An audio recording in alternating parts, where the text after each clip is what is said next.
अब नहीं बच पाएंगे लालू यादव और तेजस्वी। सीबीआई के हाथ लगा लैंड फॉर जॉब स्कैम का सबसे बड़ा सबूत। 4000 लोगों को जमीन के बदले दी गई थी नौकरी। योग्यता नहीं, जमीन होना था लालू की ऑफिस का मानक। रेलवे में नौकरी देने के लिए लालू यादव ने बनाया था अपने ऑफिस में एक अलग सेल में तैनात लोग तय करते थे जोन, डॉक्यूमेंट और एप्लीकेशन की होती थी जांच। जरूरत पड़ने पर डॉक्यूमेंट से की जाती थी छेड़छाड़। मेडिकल पास किए बिना ही बन जाती थी मेरिट लिस्ट। अभ्यर्थियों को बिना टेस्ट पास किए ही थमा दिए जाते थे joining letter. Land for job scam में लालू यादव और तेजस्वी यादव समेत उनके परिवार पर शिकंजा और सख्त होता दिखाई दे रहा है। मामले की जांच कर सीबीआई के हाथ एक बहुत बड़ा सबूत लग गया। इस सबूत ने पूरे लैंड फॉर जॉब स्कैम का कच्चा चिट्ठा खोल दिया है। अब इस सबूत के बाद लालू और उनके परिवार का बचना मुश्किल हो जाएगा। ये सबूत लालू प्रसाद यादव और उनके परिवार को एक बार फिर से जेल तक ले जाएगा। सीबीआई को कौन सा सबूत मिला है, हम आपको इस रिपोर्ट में बताने वाले हैं। जैसा कि आप सभी जानते हैं कि पूर्व रेल मंत्री लालू प्रसाद यादव पर पहले भी चारा घोटाले में आरोप साबित हो चुके हैं, जिसकी सजा वो मौजूदा समय में काट रहे हैं। फिलहाल वो खराब स्वास्थ्य के चलते जमानत पर रिहा हैं, लेकिन अब लालू यादव और उनके परिवार पर दूसरे बड़े स्कैम लैंड फॉर जॉब पर आरोप तय हो चुके हैं। इस केस में लालू और उनका परिवार जमानत पर रिहा है, लेकिन सीबीआई इस पूरे मामले की जांच में दिन रात एक किए हुए।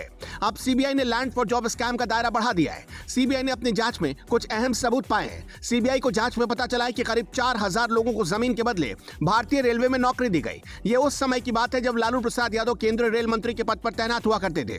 सीबीआई ने 1500 ऐसे लोगों की लिस्ट बनाई है। सूत्रों ने कहा कि एजेंसी को एक स्टोरेज डिवाइस मिला है जिसमें 1500 उम्मीदवारों की लिस्ट है। इसके साथ ही इन उम्मीदवारों को रेलवे में किस जोन में तैनात किया गया है, इस बात का डेटा भी सीबीआई को मिल चुका है। अधिकारियों ने दावा किया कि जिन लोगों ने नौकरी के बदले लालू और उनके परिवार को जमीन दी, वो बिहार के सिर्फ 5-6 जिलों के हैं। मीडिया रिपोर्ट्स के अनुसार सीबीआई अपनी जांच में यह भी पता लगाने में सफल रही कि ये सब कुछ कहां से और कैसे होता है। जांच में यह भी पता चला कि लालू ने अपने पटना कैंप कार्यालय में एमआर सेल नाम का एक स्पेशल सेल बनाया था, जिसका इस्तेमाल उम्मीदवारों से डॉक्यूमेंट और एप्लीकेशन जमा करने के लिए एक सेंटर की तरह किया जाता था। यह सेल रेलवे अधिकारियों तक आवेदन भेजने से पहले संबंधित आवेदक के डॉक्यूमेंट्स की जांच करती थी।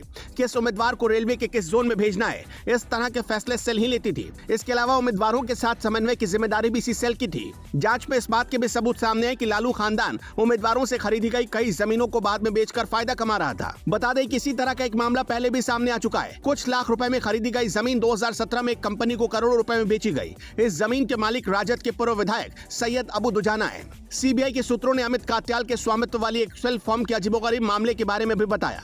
इस फर्म ने कथित तौर पर करोड़ों रुपए के जमीन पार्सल खरीदे।